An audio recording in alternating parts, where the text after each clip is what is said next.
Assalamu alaikum wa rahmatullahi wa barakatuh, everybody. This is another episode of Justice for All Now. I'm your host, Hena Zuberi, and you're watching us on Muslim Network TV. You can watch Muslim Network TV on Galaxy 19, Roku, Apple TV, Amazon Fire, and always on muslimnetwork.tv. So today I am very excited to host a guest that I've known a long time online, but this is the first time that we've actually been able to are going to be able to have a conversation on a topic that we're both very passionate about. And the bond that has been created is because of the Rohingya people and both of our work in trying to get as much education and advocacy out there for the Rohingya people since many years ago. And so I'm really grateful for Shabnam Mayet, who's here with us. She's an experienced advocate based in South Africa, in Johannesburg.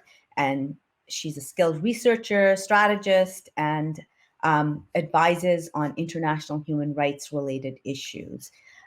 She's been a passionate advocate for Indigenous and minority rights and has co-founded the South African-based awareness organization Protect the Rohingya in 2012, and often is invited by media to provide analysis on the Rohingya genocide by the Burmese military. Now, as you all know, the Burmese military has conducted a coup, and the exact same generals who committed and ordered the genocide of our Rohingya brothers and sisters are now in charge and in total control of the country.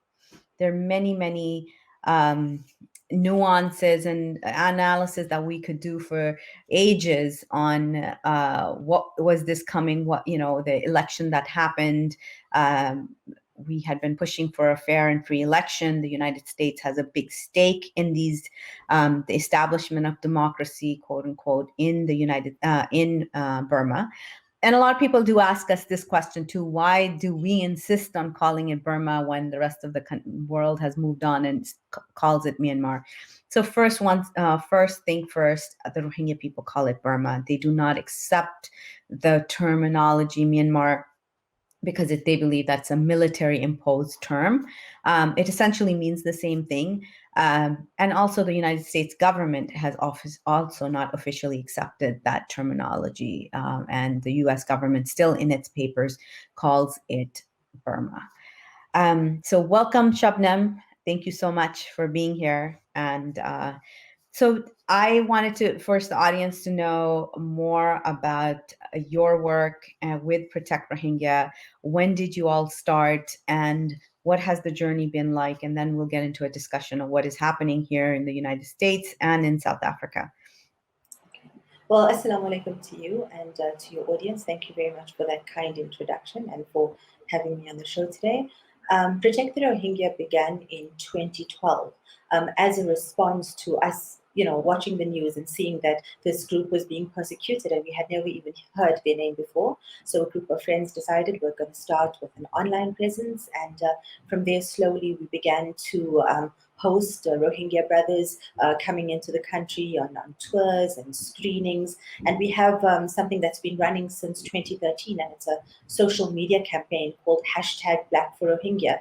And every year on 13th of June, we ask people to come out, wear black for Rohingya, put a message on social media.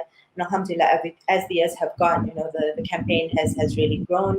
And so we offer advice and suggestions for people who want to run projects for the Rohingya. We give analysis to the media, but also over the last few years, we've been running projects in the camp. So we had the good fortune of being the first group of lawyers on the ground 3 months after the genocide in December of 2017, where we took a set of legal statements, around 60 of them, from Rohingya who had escaped the genocide, and we then made those available to legal teams around the world who wanted to bring cases on behalf of the Rohingya. We also then in 2018 ran a summer school for South Africa, went to school in Bangladesh, because often when we think about education and rights to education, we always think about little children, and rightly so. But as a lot of the half million Rohingya children are not allowed into a formal schooling system, especially the older ones. So we wanted to do winter school for students between the ages of 15 and 25, and we wanted to give them a university experience because, as you know, Rohingya were not allowed tertiary education for many years now by the Burmese government. So we had that project, and then we also have a history project where we're trying to document some of the histories and cultures of the 350 villages that were destroyed during the genocide. So in a nutshell, that's kind of the work. And where is this? And of course, on social media. And where is this history project being archived? Does the public have access to it? So at the moment, we're just collating it because, of course, as you know, Rohingya is not really a written script, right? And so what we've done is you have to then take the interviews in an oral history manner.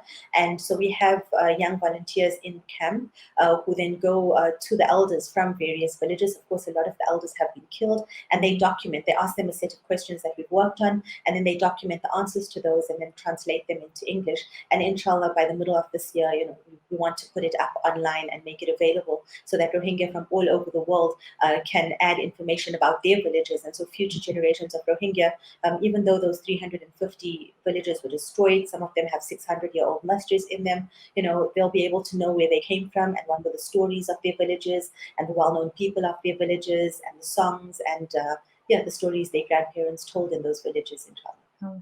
And that's so important because, as you know, the United Nations current map does not include Rohingya village names on it.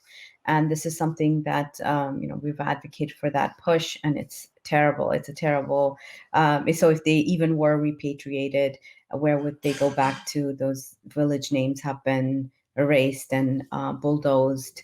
So this is something of a real concern. And this is something that Jewish survivors tell other genocide survivors, is that document everything, because the part of genocide is that erasure of a people's history, their language, their culture, their food. I was actually telling the young woman from Malaysia who's just now come. She's a Rohingya activist, and she's now settled in Texas. And her name is totally slipping my mind right now. And so that she needs to start documenting recipes of Rohingya recipes. And so it might be Sharifa Shakira, I think. Yes. Alhamdulillah. So the other day she posted a TikTok video of how she was making a Rohingya dish, and it's so that it's so important. So what was the response of the South African government? Have you all done advocacy on your own government, and what has been their role in genocide determination or any sort of action since 2012? If you could walk us through that. So unfortunately, South Africa initially responded very slowly and poorly to the Rohingya situation. Some analysts say this is because we're part of an emerging economy bloc called the BRICS, where we are part of it with China and Russia and India and Brazil. Although there were some statements put out during the genocide, we're now also a signatory to an Asian cooperation agreement. Perhaps South Africa will start, using some power to make some headway there. And recently, initially, South Africa voted very poorly on Rohingya issues at the United Nations, but then last year began to vote for human rights in a much more positive way. So, inshallah, of course, we hope for change, but to date, the South African government has not had a great reaction on the subject. So what about after the coup, even after, because democracy sometimes gets people more fired up than a genocide, unfortunately, as we can see right now. What has been the reaction of the South African government? Well, at the moment, a lot of news is around vaccines and the arrival of vaccines and how vaccines will be rolled out. But we hope in the coming days that there will be something. But I'll keep you informed as soon as we know. Okay.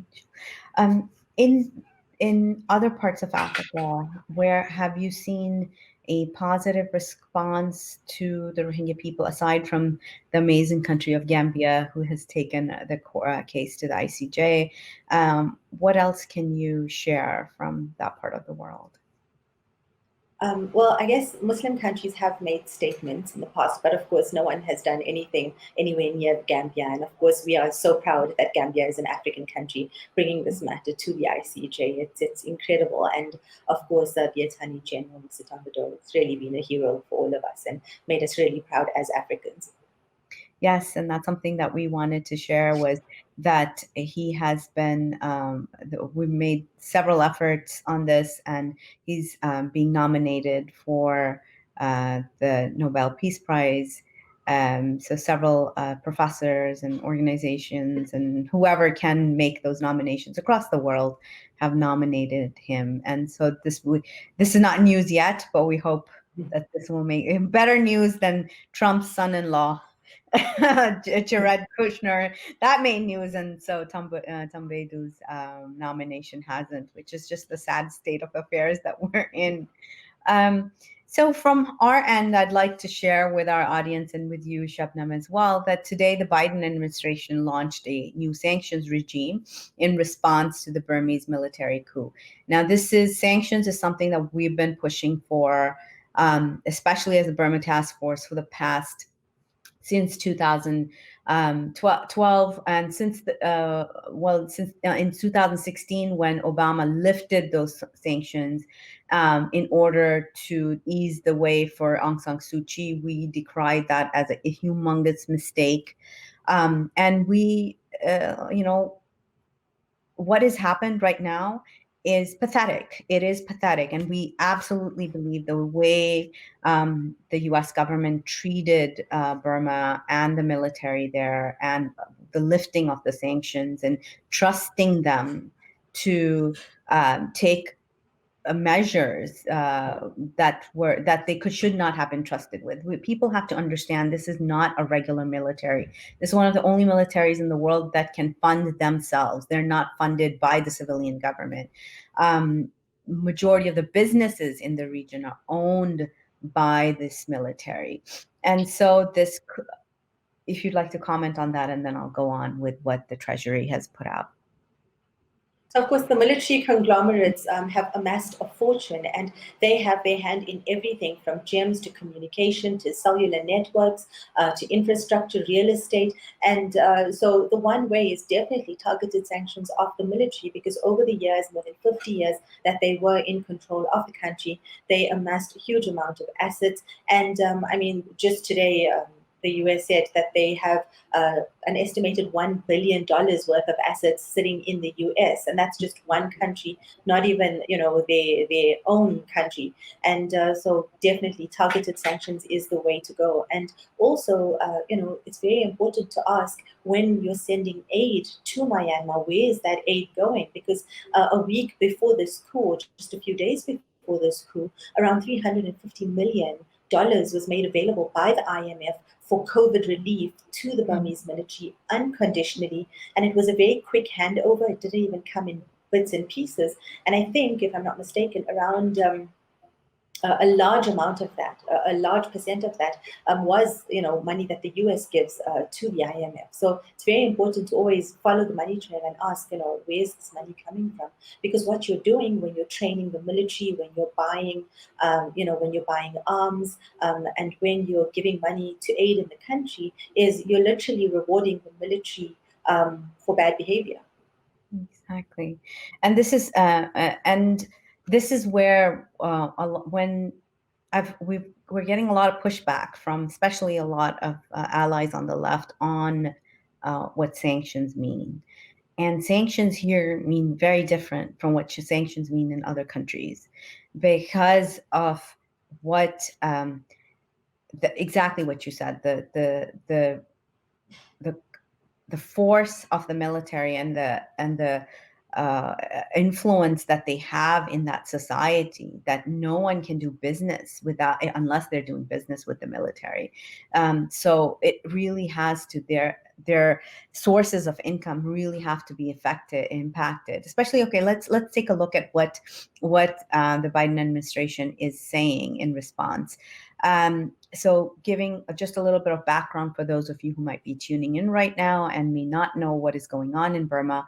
On February 1st, the Burmese military overthrew the country's democratically elected government in a coup, detaining civil leaders, imposing a nationwide internet shutdown, and blocking access to social media sites. They took control of the reins of the government. This takeover removed the state councillor Aung San Suu Kyi, which she had turned her backs on the minorities of her country and especially the Rohingya. She went into ICJ, the International Court of Justice, and defended her government. And now then defended the military. And now the same military has turned their back on her and has put her in detainment. And they removed also President Win Yet from power as well. And this would have been on the same day. February 1st would have been the day that they would have been sworn in as Burma's newly elected parliament when the elections took place in November 8th of 2020. So now the U.S. government is demanding that the Burmese military should immediately restore power to the democratically elected leadership, and the state of emergency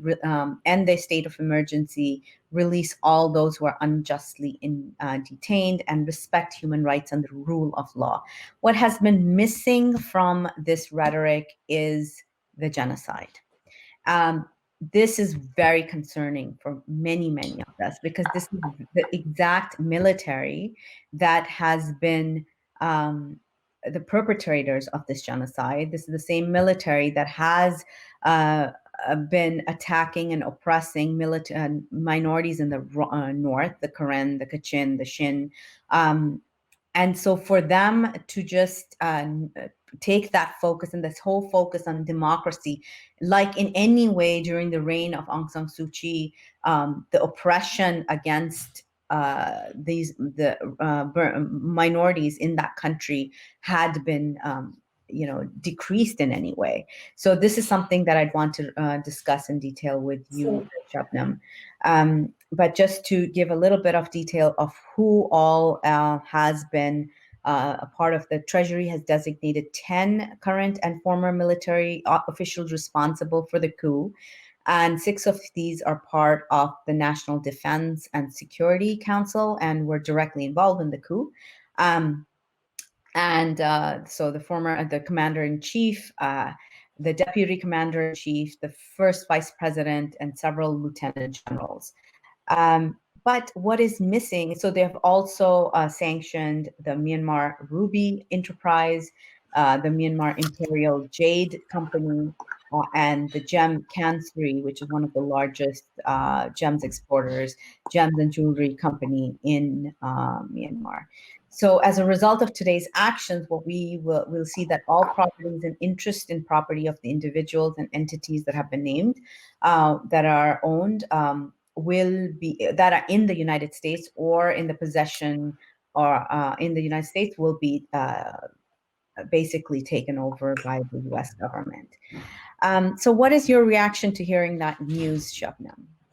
I mean, it's wonderful. It's the first step, along with New Zealand, who said that they will suspend all high-level communication. They will also ban travel by military leaders, and they will look at where the benefits of their aid programs is going. I think arms embargoes are essential, though. I mean, looking at how recently Russia has sold drones that they have also used in Syria before, and these drones have all sorts of capabilities. But it's good that you mentioned about Min Aung Hlaing specifically. I mean, he was the person who was the architect of the Rohingya genocide, and he literally called it unfinished business. Rohingya in the country, unfinished business, right? And also for the past 6 days, just to add to what you were saying, protesters have come out into the streets in the most amazing ways, thousands of them, doctors, teachers, lawmakers, students, and the military, for its part, has basically threatened those coming out to protest. It's also used live rounds, rubber bullets, water cannons. There've been military vehicles in the streets, and the people have been resilient. Unfortunately, yesterday, one of the protesters was just 19 years old, and she was fatally shot in the head, and is currently in hospital from what I understand. So it's really amazing for people who had, been through two military coups that were extremely brutal and repressive. I suppose they know what happened to their country. Political prisoners had really long sentences. The internet's been out, radio's been out, TV's been out for a while. It seems that citizens are using VPNs, SMS groups, calls every hour to various townships. More than 90 townships were protesting. The interesting thing, though, is that Rohingya, who have always been despised by the rest of the country, have been standing in solidarity and have been sending out beautiful messages of support and photos holding up the three fingers, the sign that the Thai protesters used, also the sign, as I understand it, I've never watched the movie, but from the Hunger Games series. So it's also heartening to see the people coming out into the streets like that. The fear, of course, is repression by a very brutal military regime. And I think that's why it's so important for all of us outside the country to support them, and to amplify their voices, because you never know when the military's crackdown will turn bloody. It has in the past, in 1988 and 2007. Exactly. This is a very, very brutal regime. This is not, I mean, most militaries are horrific killing machines, but this specific military is, and it's sanctioned by many monks in the country. It's supported by many monks, and they have fought against their religious, like the Saffron Revolution that took place, where peace-loving monks stood up against them, and many were killed during the Saffron Revolution. So this is something to be, we feel for the people of Burma. We have solidarity with them. We wish they would have solidarity with our Rohingya brothers and sisters as well. And it's very important, as you mentioned, that the word Rohingya is mentioned again and again while we talk about this. Can we talk a little bit about what has happened? I do want to mention that President Biden has also spoken in the fact sheet that was released by the White House. He has spoken about Burma directly with leaders in the region, including Prime Minister Modi and President Xi. So this gave me quite a little bit of, I didn't know whether to chuckle or to shake my head or to what to do with that piece of information. So, both those leaders share. Sorry, please go ahead. Yeah, go ahead. So both of those leaders share over 1,000-kilometer border with Myanmar, and both of them, President Modi occupying and oppressing Kashmiris in the most violent, brutal ways, and of course the Uyghur re-education camps, being run in China, and the horrible human rights violations that we're hearing about there. Fine company to speak about the situation in Myanmar, of course. Definitely. So, and just to make clear that these sanctions so far, $42.4 million of assistance that were going to benefit the government of Myanmar. So one of the things that the U.S. government is doing is redirecting them from the government to support programs that strengthen civil society and the private sector. So this will be an interesting, trail of money to watch, how that supports. I remember many, many years ago sitting with the State Department and talking about like strengthening, like they wanted to know what can we do.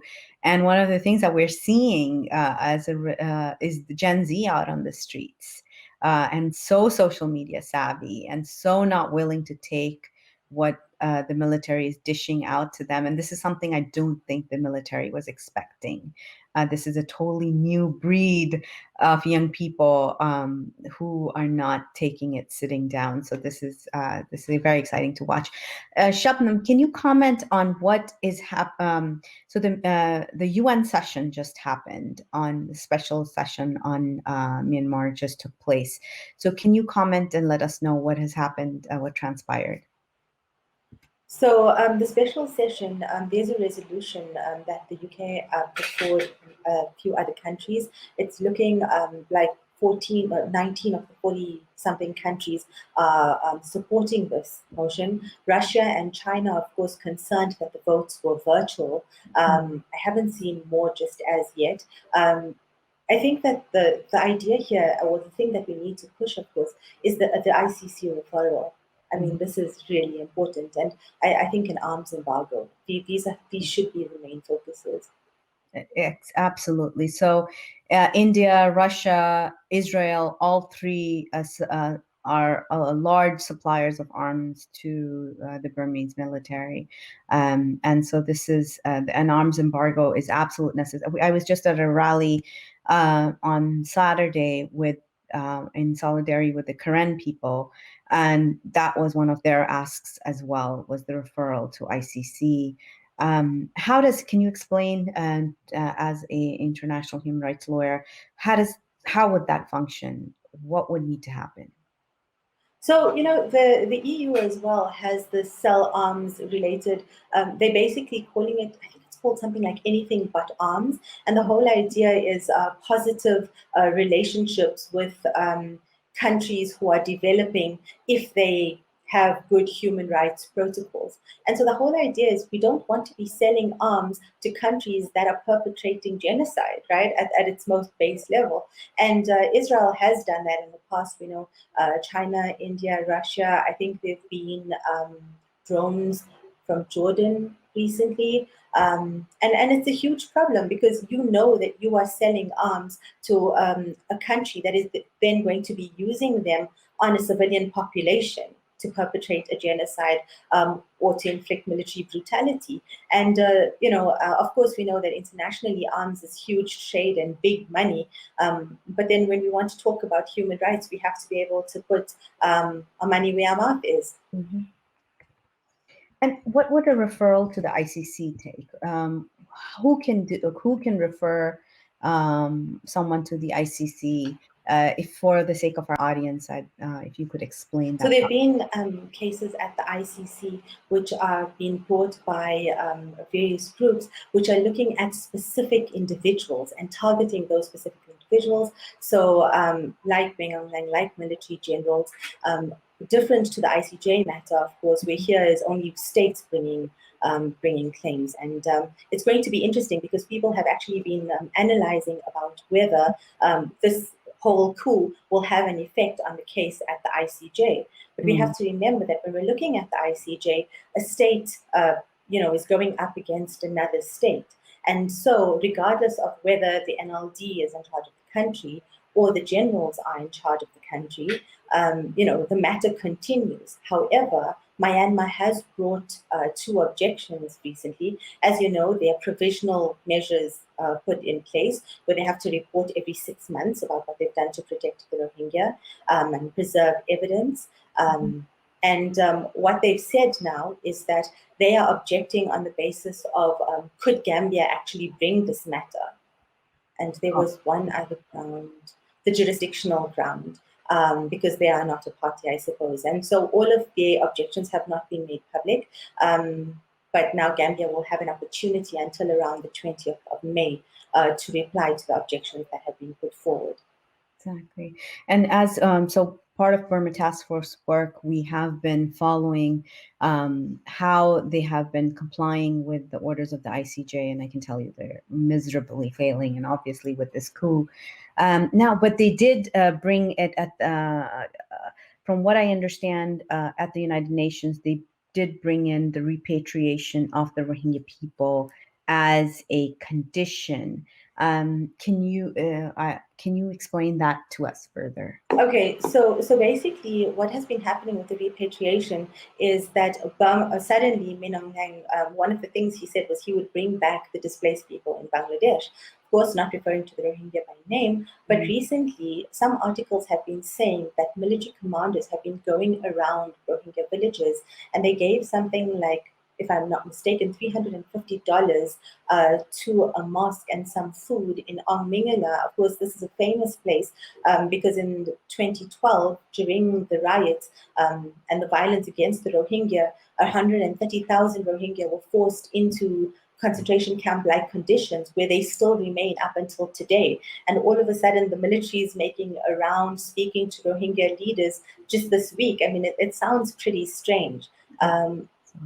Bringing the Rohingya back at this stage, when we're speaking about safe, protected, dignified return, where the Rohingya are part of the consultation and where there's accountability for what they've been through, the military leader who call them unfinished business, suddenly bringing them back just sounds a bit strange. Also, Bangladesh has put forward a list of around 840,000 Rohingya names, of which only 42,000 of those names have been checked by Myanmar. And the idea of returning them to their own villages is not exactly possible because around 350 of those have been totally wiped off the face of the earth. Yeah. So I don't think that bringing the Rohingya back into this, when the 600,000 Rohingya who live in Rakhine State live under the most dire conditions, 130,000 of them live in concentration camps. They need government permission to marry. They can't go to school. They can't own land. They cannot travel. And a lot of people don't understand this. The same way we speak about Palestine and checkpoints. There are checkpoints in Rakhine State around Rohingya areas, and they need permission just to travel to the next area. And so many of them, have been arrested and charged for traveling within their own country without the documentation they're supposed to have. They don't even know what that documentation probably is. And so to bring them back, it just sounds like a disaster, or perhaps an opportunity for the military to finish the job they started. Exactly. And this is one on their agenda. One of the agenda items is to take care of ethnic strife. And what does that mean for a genocidal regime to take care of ethnic strife? And this is the reactions that we've seen, aside from the solidarity, people are scared to death in the camps, whether they are in Kachin women living in camps in the Thai border, or Karen border, Karen and state and Thai border, or there are Rohingya people in Bangladesh. And this is, this is so concerning. To bring them to make that offer to Bangladesh to repatriate them at this time, to totally finish them off. And these are the people, they have weapons, as we've just spoken about, the top grade weapons from Russia and India and Israel, and many of those who are ethnic people from Arakan Rakhine State, who fled the Tatmadaw. That is what the Burmese military is known as. Worry that they are going to go back into the past military era. How And would also, you? Hena, reports have shown, sorry, Hena, reports have also shown how many of those Rohingya are suffering extreme depression, mental health issues, PTSD, and you're going to give them back to the military that did this to them. I mean, when we took our witness statements in 2017, this trigger warning, we spoke directly to women, not one or two, but many who had literally been raped by gang raped by the military, and who then, while they were being raped, when their children cried for them, those children were taken in front of them and thrown into burning fires while they were still alive. I mean, this is the level of violence we're speaking about. This is, one of the first times in my life where I heard, that girls would be tied to rocks and then raped to death. I mean, this is the type of brutality that this military has unleashed on the Rohingya. Do we really even want to begin a negotiation at this stage with this military government? Definitely. I mean, this is. Thank you for bringing it up, because I think a lot of people forget they forget and then the images that come into mind is just of the camps in Bangladesh. They don't remember. We just had a show about this recently with Shafi Rahman, where he was showing as he was standing at the Bangladesh Burma border and they were coming in. Just shakes you to the core to see what kind of state they were in, the ones that had managed to escape, and the Tatma Andao's contempt for human life, their and the hatred towards the Rohingya people. To hand them back would be an atrocity at this time that the international community would commit on these the most persecuted people in the world. Because a million people don't just wake up one morning and decide this is the home that we've lived in for 800 years and we're going to run for our lives away from it. Like something really extreme has to happen for them to react in that way, and something did. Yeah, exactly. This is so right now there's also activist campaigns all over the world. Many are against corporations like Chevron and Total and other oil companies who have investments in Burma. What else are you seeing? What other advocacy or activism are you seeing internationally? So there's also the dirty list out, and that's by the Burma campaign or the task force in the UK, and that's a brilliant list because it's done a lot. They've done a lot of research to speak about all companies that are doing trade with the military, and there are solidarity marches in other parts of the world as well. But I think the main thing to do right now. Sorry, I lost your question for a bit, but I think that the main thing to do right now would be for the international community to come out in solidarity, and for countries who haven't in the past, like my country, for example, South Africa. I think now is really the time to take a stance, because I think when it came to the Rohingya issue, unlike with the issue of Palestine, with the issue of the Sahrawi, many countries just stood back and didn't really say much. So true. And I fear for the IDPs who are still inside, so the internally displaced people. Remember, there's still about 450,000 approximately Rohingyas still stuck in camps inside Burma, as well as Burmese Muslims of many different ethnicities um, who are terrified at the current moment because they know that they will be used as pawns in this game. And um, what do you have a large Burmese community in South Africa? So we do have, but we didn't really work with them because initially, just remember, like a lot of the Burmese community, didn't really address the Rohingya situation because they didn't really see them as people who belong to Burma. Let's put it that way. And so there was a lot of negativity from the Burmese community around the world to the Rohingya, and I suppose that just mirrored what the state itself was doing. Sorry, just to go back to your question, the state about the ICC, because I missed it. So there can be a Security Council referral, but they can also be state party referrals.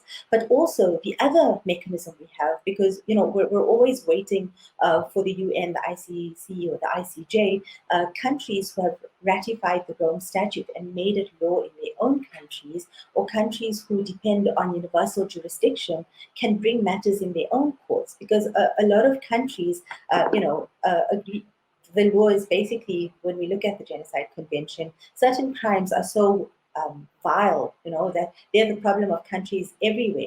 And so when we look at the Burmese Council, the Burmese Rohingya Council in the UK, they've brought universal jurisdiction a matter in this similar way in the Argentinian courts. And Australians a few years back, when Aung San Suu Kyi was set to visit their country, brought a matter in their courts. And so we also have to find, as lawmakers and as activists, we have to find lots of alternative ways, and we have to try all these different avenues, because as you know, you're working hard on the ICJ and ICC matters. It takes time. It takes a lot of time. Yes, I have been, right now we're just reacting to a lot of uh, as activists have been coming out with uh, for example, the Kachin community has asked people to come out and bang pots and pans because that's a part of their tradition, to show solidarity. And some people are wondering if these actions of solidarity have any effect on militaries like the Tatmadaw, who basically don't care. They don't really need the money from anywhere.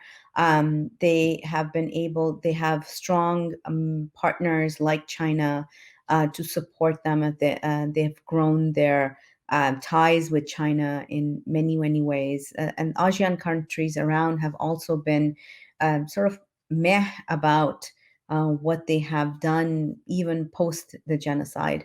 One of our concerns here at the Burma Task Force has been specifically, we're welcoming these sanctions that are coming up from the White House, but we want more.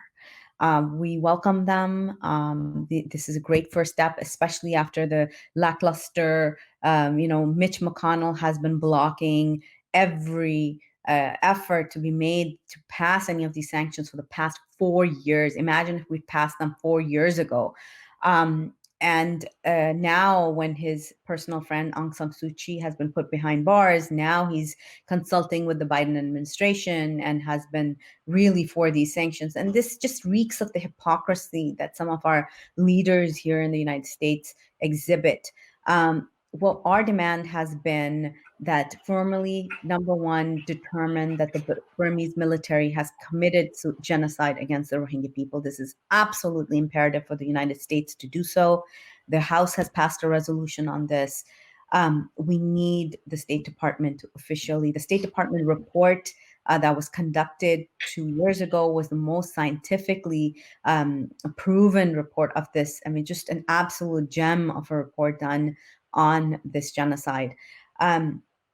We also want full comprehensive sanctions on Burma, minus food and medicine, until the Burmese military stops the ongoing genocide, restores the democratically elected government, and changes the constitutional powers that allow the military to hamper civilian rule. This is extremely important because otherwise this game of sanctions, no sanctions, is going to be continued to play out. And we need to support civil society in Burma, but cannot just be like, they bring back the democratically elected government, but then the constitution still allows them to pull out another coup whenever they want. So these are our demands still of the White House, of the Biden administration. But where do you see this going? What are your, as we wrap up the hour pretty soon, what would you like to say to the people who are listening, who are concerned about the persecuted people in Burma, especially the Rohingya? What would you like to say to them? Well, I think just to go back to what you were saying earlier, it was interesting to hear that, like the banging of pots and pans in Myanmar's Burma's is a way to get rid of evil, and that's one of the reasons people have been doing that. And I think when we look at solidarity actions, and when it comes to standing up for justice and being in solidarity, we shouldn't think that any action is too small, because every action counts. And of course, yes, we have to put pressure on the state, but things like looking at the dirty list and looking at the products on the dirty list. There's certain drinks, certain mobile companies, certain jewelers who are doing trade with the military. And if we can, in our everyday purchases, they call them citizen boycotts, in our purchases every day, if there's a way that we can give the Burmese military less money, then let's do that. But also coming out into the streets and raising our voices in solidarity is invaluable, because the oppressed people should never feel like they're alone in this. And it's an opportune moment, to put a spotlight on the Rohingya situation and what the Rohingya have been through, because we must remember that even though this coup is happening, Rohingya have been suffering these discriminatory laws since the late 70s. And even in Bangladesh right now, Rohingya can't go out and seek work. They're not being integrated into the community. And the Cox's Bazar is now, the world's largest refugee camp, made out of 35 camps. One of those, being closed slowly. The Bangladeshi government has decided to fence in the entire mega camp, more surveillance, some check towers, more cameras. Rohingya children are not in the schooling system, so we're looking at a whole generation who might, miss out on schooling altogether. And so it's not just, Myanmar. Of course, we have to remember where the seat of the crime is, and of course, our international pressure must be there. But also asking the Bangladeshi government to please allow the Rohingya to have lives as normal, as possible in the situation in which they find themselves.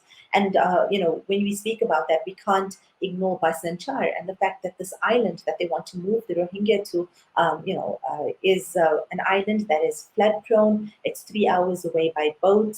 Rohingya who have been on that island, they didn't want to be there. They were not given an opportunity to speak to camp leaders who came on a go and see mission last year. And so, the Rohingya continued to suffer in the most terrible ways. And for a long time, there was an internet blackout, both in Myanmar, but also in the camps in Bangladesh. And so we mustn't take our eye, off the Rohingya situation. It's very important for us to keep that in the news while all of this is happening. Thank you so much, Shabnam. And as we were going down that list of the dirty list, it surprised. Sometimes it doesn't surprise me that it's the same companies who show up again and again, whether it's the Uyghur genocide or the Rohingya genocide, or affecting people in minorities in India, in Kashmir, in Africa. The Palestinians, Facebook, Apple, just for Americans who are watching Cloudflare, Flare. These are American companies that are complicit, and so for us to just simply look away and not hold our own companies responsible, and to not make sure that they are not, we keep buying from them, and so we're part of this horrific genocide when we really take a deep look at it. So at the least that you can do, please call, if you're here in the United States, please call Congress. Let them know what you feel about these sanctions. And the fact that the genocide still has not been declared. We're sharing with you in comments the way how you can take action. Just 3 minutes it takes to make that call to your local state senator, to your local senators, to your congresspeople, and let them know that you want these sanctions to be carried on until these three and until the genocide is being declared and stopped. Yes, go ahead. And if there's one thing, if you find yourself saying, well, what can I do? They're so far away, what is it for me to do? I'm sitting all the way over here. Then the one thing that you can do is firstly educate yourself. And then we ask you to just tell one or two other people about the Rohingya, because it's still surprising how many people are not aware. And one of the things we've tried to do as at Protect the Rohingya, over the past 8 years, is that on our Twitter and on our Facebook, every week we update constantly with the news about the Rohingya and about the situation. And so if you don't know where else to look, start there. But of course, I'm sure on your website as well, on the task force, you have the same. And so just learn about the situation first, and then we ask you to just tell one other person. Exactly. Sometimes we don't realize just just sitting down with somebody and letting them know what is going on. I mean, this is because just getting people. I remember the time where it was so hard for just people to pronounce the word Rohingya and to say it, and it took work, and it takes work, but still our work isn't done. There's so many who still do not know, are very, very illiterate about, because it seems so foreign, right? Like, who are they? What can you do for them? So on your screen right now, you'll be seeing action alerts that you can do, that just to call Congress to pass these sanctions. So many people have called already, but we need to keep calling. And it just takes 2 seconds to put in your name and your phone number and to make the call. In the same way, you can send emails. You can email President Biden and ask him to increase the sanctions that are being put on. We do not feel like they're comprehensive enough. So we urge people to continue to take action and be a part of this movement to stop the genocide.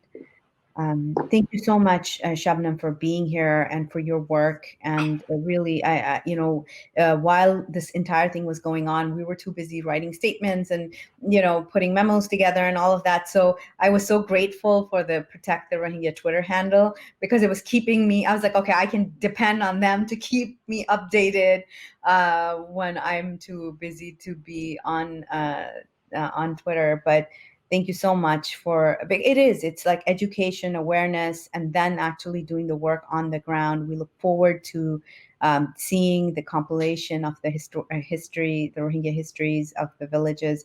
Please let us know when it's ready. We'd love for you to come back on and show us the exhibit here on the show. So thank you so much for your time and your work. It's always a team effort. So, we always watch the work that you and your team are doing, and we're very thankful for everyone that's working on the Rohingya issue. So keep up the great work. Well, thank you all for being here and for your time. As always, keep attending our events. We have a fabulous lineup of an event on Saturday. The link will appear in comments and on the screen. This is the official launch of our Sri Lanka task force. We've been doing work behind the scenes for Sri Lanka for many years, but it is time that the Sri Lankan Muslims had their own task force where their concerns as a Muslim minority in Sri Lanka are highlighted and worked on a consistent basis. So please come and support us. Our team lead, Faris Hussain, who's a Sri Lankan American, will be moderating.